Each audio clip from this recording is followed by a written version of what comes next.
Bonjour. Dans cette vidéo, nous allons étudier le thème de la globalisation financière. La globalisation financière correspond à un processus d'intégration des marchés de capitaux et d'ouverture des marchés nationaux à l'international pour aboutir à un marché mondial et unique des capitaux. C'est le résultat du développement des innovations financières et des nouvelles technologies dans un contexte général de déréglementation à partir des années 80. La globalisation financière repose à la fois sur une unité de lieu, puisque les places financières sont interconnectées du fait des réseaux de communication, une unité de temps, puisque le marché international des capitaux fonctionne 24 heures sur 24, et une unité de produit, puisque les mêmes produits financiers sont proposés sur tous les marchés. La globalisation financière est souvent associée à la règle des 3D, inventée par Henri Bourguignat dans le livre Le génome de la finance. Un premier D comme déréglementation, constat de la suppression des barrières réglementaires comme l'encadrement du crédit ou des mouvements de capitaux, notamment en France, la fin du contrôle des changes en 1989. D comme désintermédiation, le financement devient direct sur les marchés par émission de titres au détriment du financement bancaire. D comme décloisonnement, avec la suppression de la distinction banque de dépôt et banque d'affaires, ou encore entre marché à court terme et marché à long terme.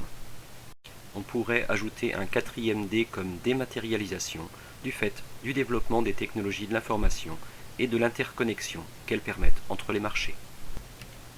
Les effets attendus sont nombreux.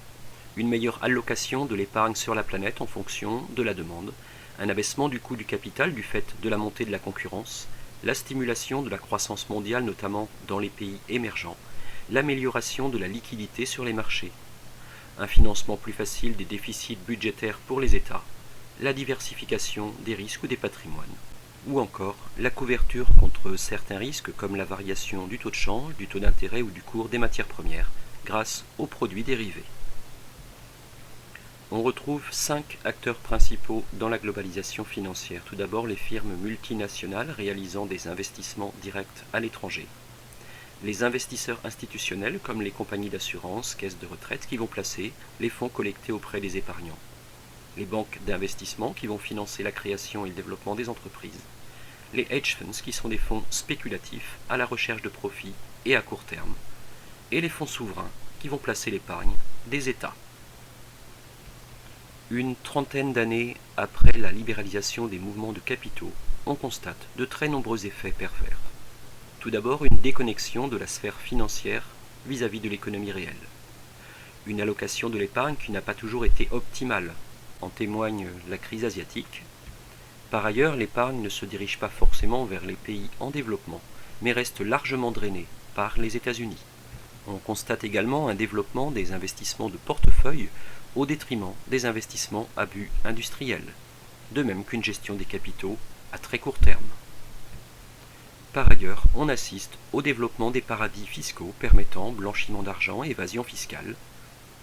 On note encore que la globalisation est génératrice d'instabilité du fait des nouveaux produits financiers, du fait de la titrisation. Elle accroît les risques en termes de solvabilité, de formation de bulles spéculatives et a été à l'origine de très nombreuses crises financières au cours des 20 dernières années, du fait du risque systémique générant un effet domino. Faut-il limiter les mouvements de capitaux à court terme qui sont les plus spéculatifs? On note des transactions quotidiennes sur le marché des changes fin 2014 à 6 000 milliards de dollars. Pour 80%, ces opérations ont une durée de vie inférieure à une semaine, pour 45% inférieure même à 2 jours. Ces allers-retours peuvent être très déstabilisateurs pour les économies. Aussi, comment réguler le système financier international pour limiter les mouvements de capitaux à court terme? Faut-il rétablir le contrôle des changes, créer une organisation supranationale pour organiser la régulation des mouvements de capitaux, ou redéfinir le rôle du FMI, trop souvent considéré comme prêteur en dernier ressort? Ce constat d'un FMI prêteur en dernier ressort, pour le Mexique ou la Grèce par exemple, entretient la prise de risque de certains investisseurs plutôt spéculateurs. Il est également possible de renforcer les règles prudentielles, ainsi le ratio de solvabilité bancaire a été un peu augmenté. Autre proposition, taxer les mouvements de capitaux. C'est la proposition de James Tobin, qui propose de taxer faiblement tous les mouvements de capitaux, entraînant ainsi un découragement pour les capitaux spéculatifs à court terme, mais ne pénalisant pas les mouvements de capitaux à long terme destinés aux IDE.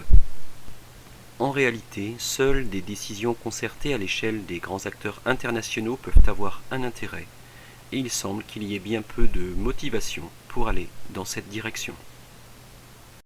Voilà, ce thème est terminé, il correspond à la fin du dossier 7 lorsque nous sommes en face à face, en cours. Vous retrouvez ici les différentes ressources à disposition, l'adresse mail sur l'Académie de Nantes, le blog avec les QCM d'économie en ligne et les 2 chaînes YouTube, chaîne gestion et chaîne d'économie.